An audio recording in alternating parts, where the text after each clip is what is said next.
Hello friends, welcome to 5 minute creative corner.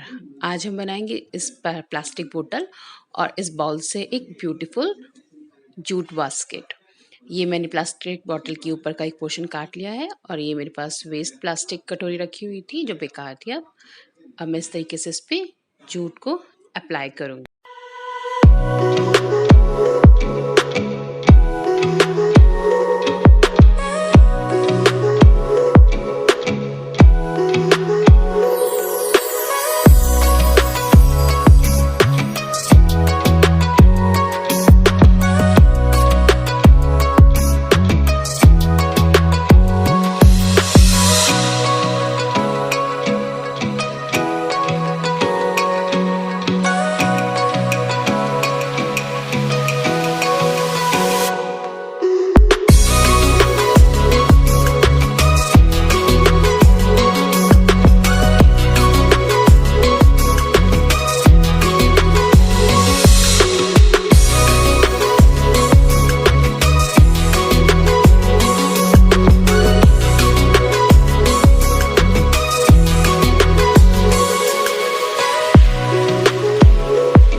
ये beautiful basket बनकर तैयार हो गई। अब हम इसमें बीच में कुछ रखेंगे लाइक दिस।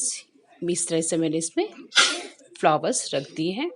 आप चाहे तो इसको हैंग भी कर सकते हैं। फॉर मोर ब्यूटीफुल DIYs आप मेरे चैनल को सब्सक्राइब करें, लाइक करें एंड प्लीज़ कमेंट करें कि आगे आप और क्या DIY देखना चाहें।